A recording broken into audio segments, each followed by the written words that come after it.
Summerlee Trust, like the phoenix, I will rise again. Summerlee Trust Foundation, committed to disabled sportsmen and women.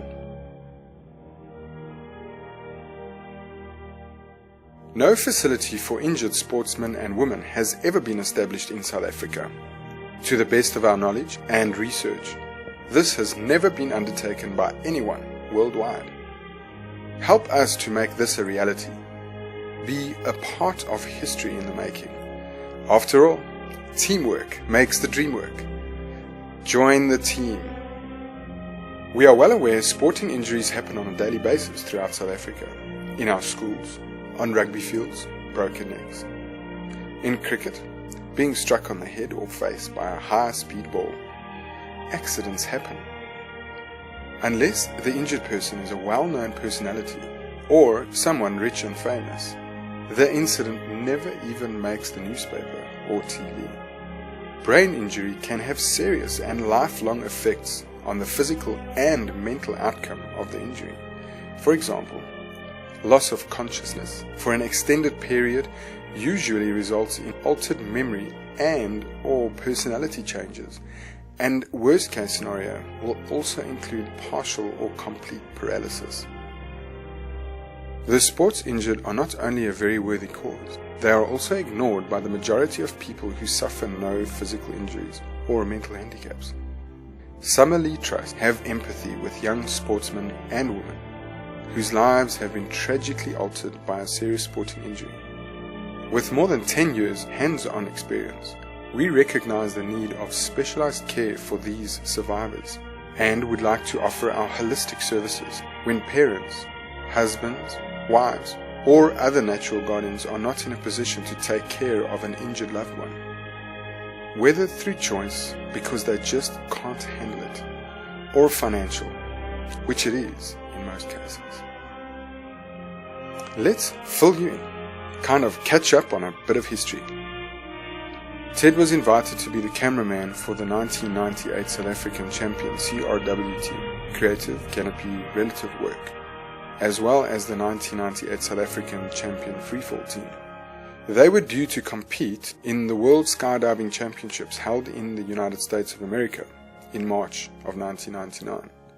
Unfortunately, a freak skydiving accident late afternoon of the 29th of November 1998 put paid to his dream. Never quit, never give up. The family motto fueled a vision, a brand new dream, and the answer to many other injured sportsmen and women's hopes at rebuilding their lives. A real opportunity of reconnecting with confidence and self-worth, improving their self-esteem, and to attain as much independence as possible, accomplished in the security of a loving home. Summerlee House. Hope means expectancy when things are otherwise hopeless. Our vision: to help traumatic brain injury TBI survivors develop to their full potential so that they can return to an independent and near normal life as possible. Our mission: to strive for mental, emotional, and physical near normality, to take a holistic approach to maximize the cognitive and functional abilities, to encourage them to realize their full potential and to promote their independence. Objective: assisted living accommodation, holistic care for sportsmen and women, TBI, and physically disabled patients. Residential rehabilitation and high dependency care in a suitable, fully equipped, wheelchair-friendly home where survivors of TBI may relearn function, restore lost mobility, and regain independence. Maximize potential outcome of communication, speech, and language deficits. Through emotional and spiritual counseling, enable patients and families to deal with the devastating personal effects of traumatic brain injury and paralysis. Provide information and educational material to patients and their families to better understand the results of their injury. Hold monthly workshops for all concerned as well as the local community. Workshops to include caregiver training, specifically aimed at improving quality for the life of patients. make available information, tips and guidelines on patient care, education and skills training, rebuilding and reconnecting with confidence and self-worth, improve self-esteem and attain independence, finally discharge into independent living and return to the workplace. The foundation will establish appropriate housing on the Natal South Coast, an establishment of real support instead of being isolated in inappropriate institutions. These are normally frail care centers for the aged, incapable of and totally ill-equipped to meet our patients' special rehabilitative needs. In so doing, the home will also offer employment opportunities to many rehabilitation specialists, as well as skilled and unskilled members of the local community. We aim to raise extra funds for select charities which fulfill our mission, and to make available to them the quality of life grants which will address the needs of young sportsmen and women, their families and caregivers. 2008 Golf Day, Margate Country Club fundraiser. Some pictures of celebs who played on the day. Natal Shark team members with Ted. We have Skipper Bardness, Ted Summerlee, Henno Mens and Charles McLeod. Ted's testimony. My accident occurred at approximately 2 p.m. Sunday the 29th of November 1998. By the grace of God, I celebrate 11 years of a second chance at life. I was the cameraman for the 1998 South African skydiving teams. This is a professional photograph taken by Canon, the camera people. Canon were part sponsors of the 1998 South African skydiving teams. The infamous Superman parachute. The parachute opened with such tremendous force that it literally blew apart. Both blue colored panels virtually tore off at both ends of the parachute. The force with which it opened caused a whiplash action, rendering me unconscious, therefore unable to cut away the malfunctioned, damaged parachute and deploy or open the reserve emergency parachute, which would have brought me back to Earth in relative safety. It is estimated I hit the ground somewhere between 80 and 100 kilometers an hour. This is an article taken from the Pretoria News, one of many newspaper cuttings from the Pretoria News. They followed my story from the beginning. Intensive care. 4 days after injury, I was in a total coma for 2.5 months.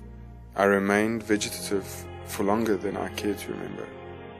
Said my first and only word 9 months to the day after the horrific accident. The word was Mom. Hyperbaric oxygen therapy helped me to overcome the permanent vegetative state I was locked into. I had 25 sessions at the original hospital I was first treated in, and then after discharge from the hospital I underwent a further 160 sessions privately. Just some of the equipment I require. As my spit reflex was virtually non-existent, a suction machine was a necessity. Skincare and pressure care. Huntley Nimbus Air Mattress. Skincare is the most important part of treatment for anyone having suffered a devastating injury which resulted in paralysis. If the skin breaks down, it can become a bed sore. If it will not heal, the skin dies. You'll require a skin graft, and donor skin used is taken from another part of your body, therefore weakening another area of your body. Should the grafted skin also become infected, this can lead to septicemia and worst case scenario septic shock, causing either a heart attack or coma, and finally, death. Equipment continued. My dad built a tilt table for me, as I have to come to standing position twice a day. This prevents lower intestine problems. My first fitting for my Robocop suit. Special custom-made bodysuit which will hold my body rigid and will enable me to learn to walk again. Getting there. Specially constructed parallel bars just for me. My arms hang over the bars. They've been manufactured in such a way that the bars slide inwards, body hugging. Then I can't fall. I get to walk twice a day.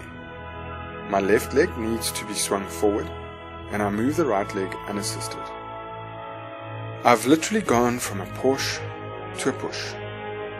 My life has changed from a very active life, enjoying every moment of every day, to this. Devastating, isn't it? Devastating? No. I am alive.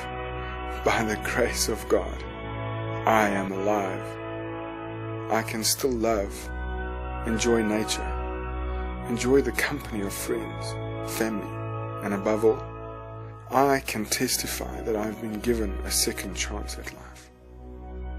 This second chance at life has been given to me for a reason. To be able to bear testimony to all who cares to hear.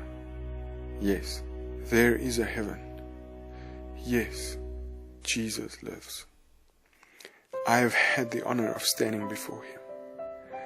I said, don't want to die.